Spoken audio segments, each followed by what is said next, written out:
Welcome to EP Daily. Today on the show, we're counting down some of the biggest stories of the year in our rundown. Plus, we kick off our 2015 Rocket and Ray Gun Awards, starting with the best PS4 game. And then the Rocket and Ray Guns continue with the best first-person shooter. Airspace is compromised. No!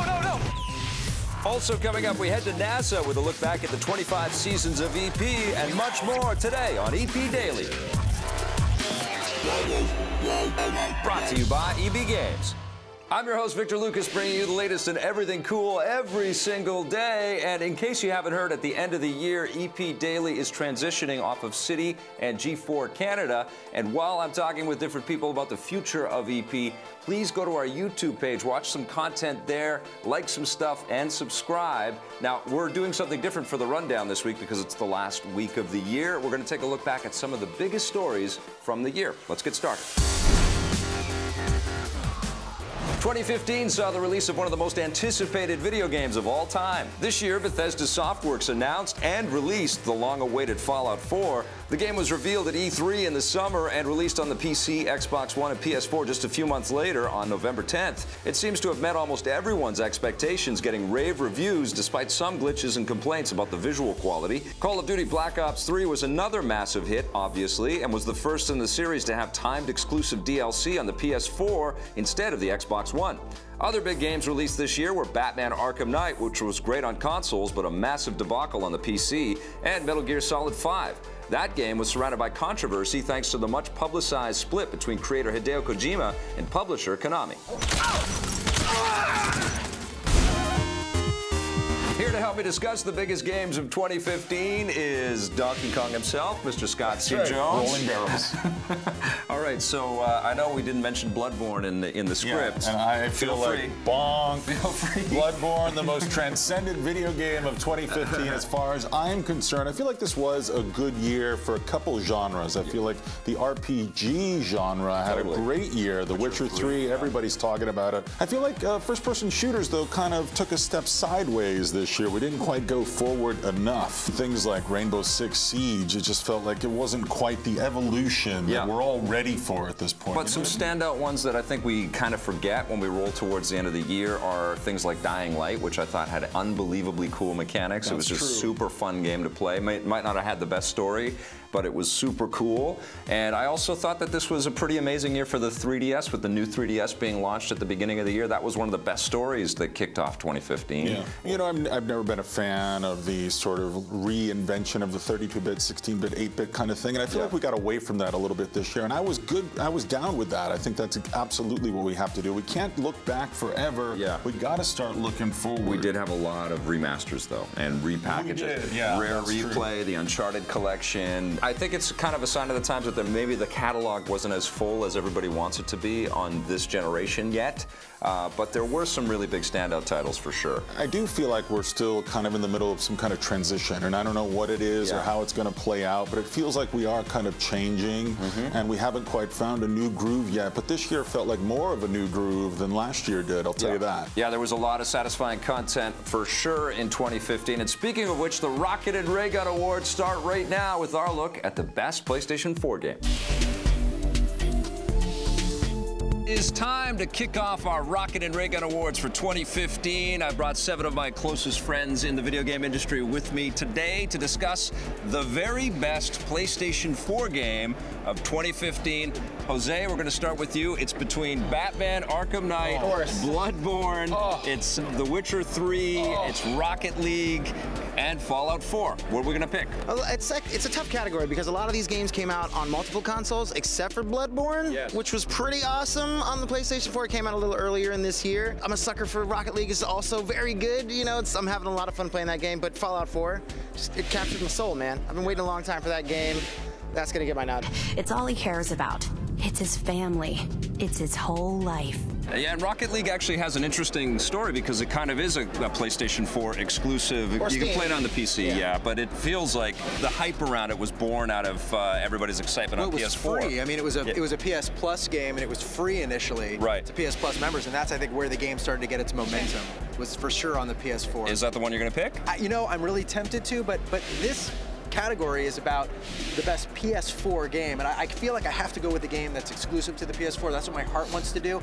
And I don't feel like Bloodborne, for me, is necessarily going to win a lot of other awards, but I'm going to go ahead and give it my vote for the best PS4 game, because for me, this is the game that I associate most with the PS4, my time spent with the PS4 this year. Right. And what a great change they made to the Dark Souls formula by making it more active, making you not be able to block, you have to run through this world. What a creepy, crazy world it is. I mean, how much time do we all spend fighting these insane bosses and arguing with each other?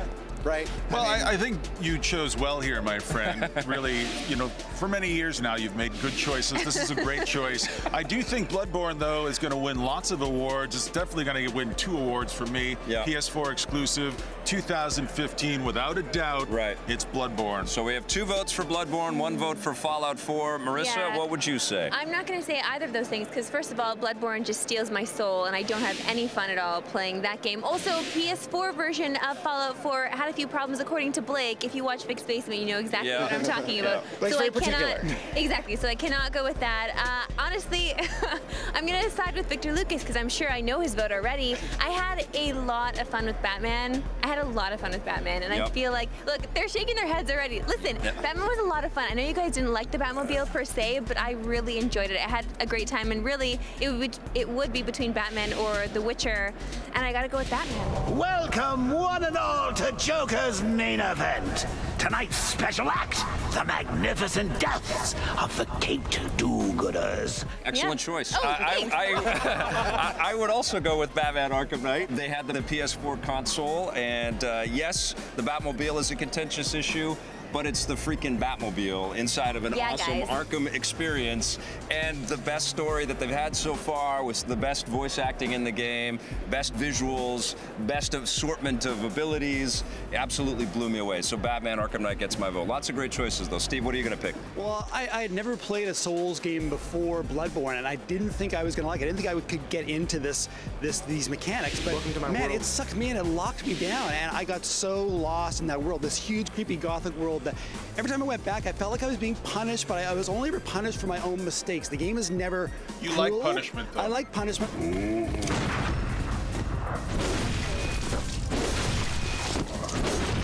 Having never played a Souls game, I didn't think Bloodborne would be for me, and it captured me. And it is one of the few games that is exclusive to the PS4. Yeah. So for me, it's got to be Bloodborne. Okay. All right, Sophia. I can see why you guys like Bloodborne, but that's just like with Marissa, not my kind of game. I just want to have fun, and Batman was fun. Also, probably not my thing. Okay. I'm gonna go out of this list Fallout 4 with Jose. I don't actually like open world games as much. I really like a linear progression, but I spent so much time building my settlement, and it just really captured me. So I'm gonna go with Fallout 4. They had a lot more detail, a lot more things to do in this Fallout than they've had in every, and that's saying something because Fallout's been loaded with lots of activity in the past. I wish we can see eye to eye. So what do we have here? We have 2 votes for Fallout, 2 for Batman, 3 for Bloodborne. Raju, it's up to you. Well, you know, obviously I think you can go wrong in this category, but I'm going to go with the smallest game, Rocket League. Wow. I think Rocket League was utterly fantastic. I mean, I think when Steve and I reviewed it, it had that Nintendo quality of joy. It is the smallest game on this list, but I do feel like it is a PS4 exclusive because I agree with Ben. Like, you know, that freebie, when it was a freebie, it just went everywhere. Yeah. And it is an utterly fabulous game, and the joy in it, I think, I mean, Fallout 4 would probably be the one that I would go because I am absolutely sucked into that. But you can change your vote. You still have time. No, for me, I'm going with Rocket League. Okay, well, I think there's a lot of big choices there, and you can't go wrong with any one of those for the PS4. But the winner is Scott's beautiful Bloodborne. Woo! All right, stick around. We've got more from the Rocket and Dragon Awards when we come back, including Casual and Best Shooter. Don't go away. This episode of EP Daily is brought to you by Collective Minds, the makers of the PS4 Cool and Charge stand and the Xbox One Media Hub, available at EB Games.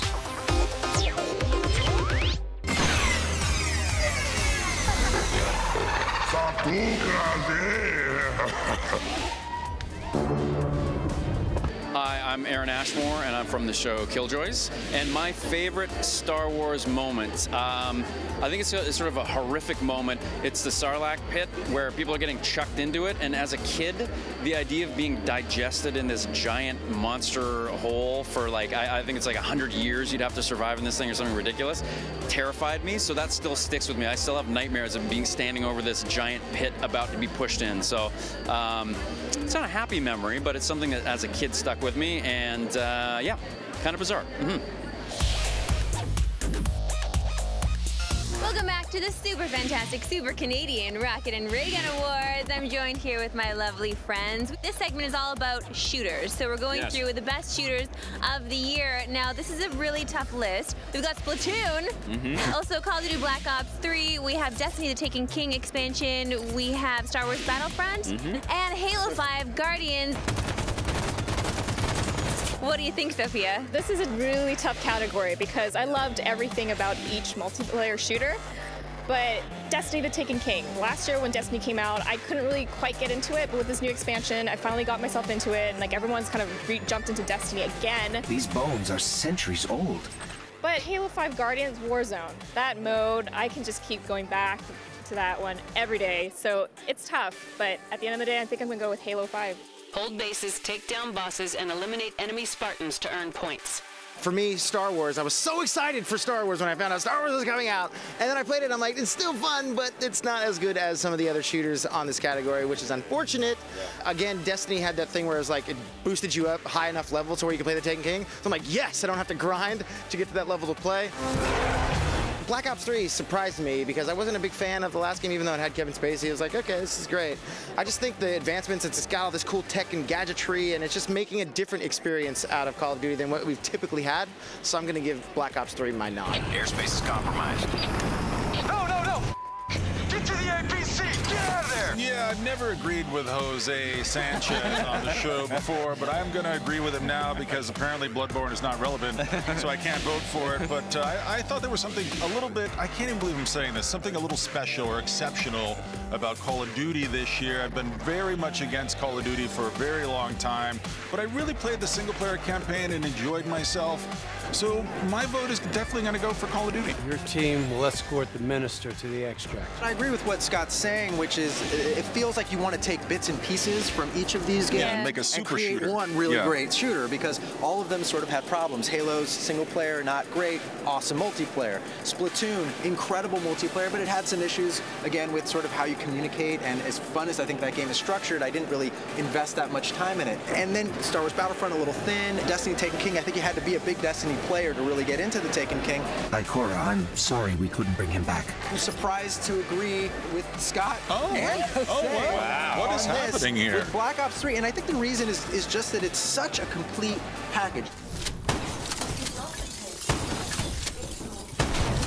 You know what? I'm going to go with Destiny. I think it got so much better in its second year. It evolved. Steve Tilley, please give me Splatoon. Well, I am going to give you Splatoon because I think there were a lot of really beautiful games this year, but a lot of them were just so shallow that none of them really gripped me. And Splatoon was the one game that did something different on a console you don't expect. So for me, I gotta go with Splatoon. That's it, Steve Tilley. Victor Lucas. Splatoon for me too, which surprised me like crazy because I really didn't think it was going to be that fun. I had said that the last E3 that we saw it for the first time, it wasn't for me, and then I ended up loving the game. I think Nintendo really delivered, and they kept delivering lots of great content after they shipped it. I love getting what I want, and I got what I want with that last category. Now we're moving on to Best Casual Game. This one features every Toy to Life game that came out this year and both of the music games. I don't think the music games really brought anything really new to the table this year. I mean, I had a lot of fun with Guitar Hero Live, but I'm so done with Guitar Hero and Rock Band. Of the Toys to Life games, I was really surprised by Disney Infinity 3.0. Even though Disney Infinity 3.0 is still very much a kid-friendly, family-friendly game, I felt they really captured the Star Wars experience with it, and I dug it, man. I got right into it. I'm going to back Steve up on that too. Disney Infinity 3.0 was amazing. I love Lego. And why are there two Batmans? And I love Skylanders as well. I think all those Toys to Life really killed it this year, but I love the fact that you get this single-player Star Wars experience in there that's actually kind of fun and a nice kind of compliment to Battlefront. It's an amazing game. Send a detachment down to retrieve them. Even though they're all really close, they're all so much fun. But yeah, I'm going to go with 3? Disney. Infinity said 3. So Jose, are you going to break this? Nope. You can see my shirt. Star Wars! Only one of these games had Star Wars in it, and that was Disney. So Disney, okay, Raju? Lego Dimensions. I really enjoy the fact that, they brought that world element into it, and I like the DLC a lot. Now where are we? I'm going to pick Guitar Hero. I'm not a toys guy. I didn't like that game with that terrible I don't like you. live action stuff, and I had a lot of fun with Rock Band 4, but my heart is with Disney Infinity. My goodness! Sophia, you know where this is going, but go ahead, give us your vote. I love Disney, but I also really love party games, so I'm gonna go with Rock Band 4. Disney Infinity 3.0 takes the cake. It's quite safe. All right, the next category is Best Racing Game, and sure, there are other contenders in the mix, but it doesn't really matter because the best racing game out there is Forza Motorsport 6. So Absolutely. Congratulations. Don't go anywhere because after the break, we've got more EP. This episode of EP Daily is brought to you by Collective Minds, the makers of the PS4 Cool and Charge stand and the Xbox One Media Hub, available at EB Games.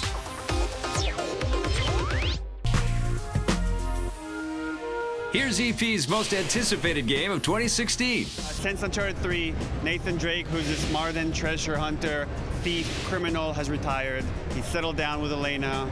And then this brother that he's thought has been dead for many years shows back up in his life. And through events that I don't want to get too much into, pulls him back into this world. And Nate feels like he has to do this thing. But as you're seeing in this demo, he not only has to do it, he's having fun. Like, even though it's like there's so much danger and explosion, but in the stylized reality of Uncharted, this is what he does. This is what he lives for. He's an adrenaline junkie. And you get to see in this, compared to the other demos we show, you get to see the fun banter. Sullivan's back. And at the end of the demo, you get to see Elena's back as well. Nate, come on.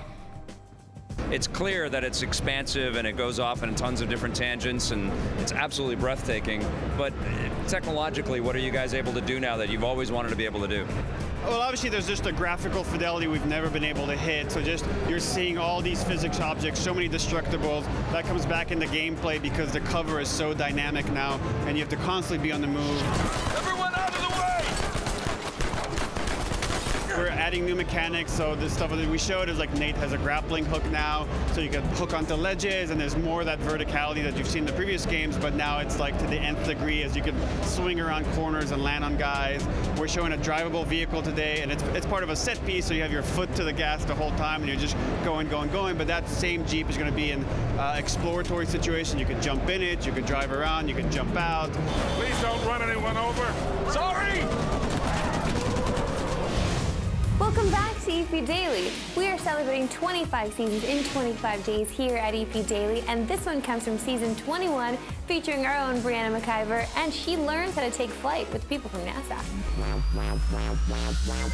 Nowadays, people are looking to travel into space. So before we start talking about how they're going to do that, let's talk about the origins of just regular commercial flight. It started a little less than 100 years ago, basically. Most of the commercial flying after World War I was done to carry the mail. There was really no passenger flights at those times. In the 1920s, the government, who had been flying the mail up until that time, decided to open a contract to let private companies compete for the contracts to deliver U.S. mail. Mr. Boeing had a really good idea. He thought, if we can carry a couple passengers inside this airplane, we can charge a little less for the mail. And they beat their competitors. And it was the beginning of regular passenger-carrying flights in the United States. When we learned about the origins of commercial flight, we learned that it was meant for mail carrying. So how do you think that people's interest in spaceflight relates to that? It turned out that the space shuttle was much more dangerous than we thought. Some people think, well, the government should build another replacement for the shuttle. NASA is actually looking at something different. They've decided they're going to open this up to competition, to basically fly the mail to the International Space Station. One of the leaders right now is SpaceX. They were the first people to commercially send a spacecraft called the Dragon capsule to dock with the International Space Station and carry supplies. The other company, by the way, is none other than Boeing itself. Boeing and SpaceX have made it clear, and NASA has agreed to this. Both the Dragon and Boeing CST-100 are designed to carry 7 people. Right now, the crew on the International Space Station is only 6. So I think that probably before the end of this decade, you're going to see people going to the International Space Station. If you like that, there are 20 more where that came from. It's all on a playlist at our YouTube channel, youtube.com/EPNTV. Don't go anywhere because after the break, we've got your Twitter question of the day. If you want more EP, go to our website, epn.tv, for bonus content and full episodes. We're also on Facebook and Twitter.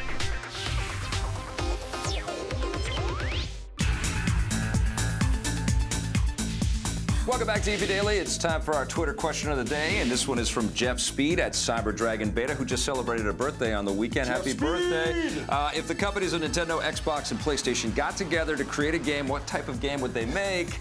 That is a good question. You silly, silly man. What would you answer? They would have to make some kind of super console called the Nintendo box. Playtendo box. Okay, but what kind of game would they make? They would have to be huge. It would have to be a huge game. If you're going to get these 3 superpowers together, they'd have to leave all of their conflict behind and just make some sort of new genre that has never existed before. Open world, fighting, racing, and I think platforming. It definitely has to be open world, but it would have to be an open world, and it would be infinite. It'd be kind of like the Roger Rabbit of video games. That's right. It would sprawl that way. It would sprawl that way. It would sprawl that way. Get to work on that. Roger Rabbit plus Breaking Bad. Okay. All right. Great question, Jeff. If you've got one for us, head to our website, get caught up on the show, epn.tv, and definitely head to our YouTube channel if you like what we do. Help us out. Subscribe. It's at youtube.com/EPNTV. Go there to celebrate your birthday. And listen, we've got more rocket and ray guns for you tomorrow. You're not going to want to miss it. Thanks for watching, everybody. See you tomorrow. EP would like to thank its sponsors, Nintendo, Xbox. EP's mobile coverage is brought to you by Gameloft, makers of Asphalt 8 Airborne, which you can play on your Android or iOS device for free right now. The whole time you're playing it, you're sort of dancing as you're playing it. Was totally captivated, and I think there's so many smart pieces to the puzzle here, and it just pulls you in with its charm, its lightheartedness, and its, frankly, awesome music.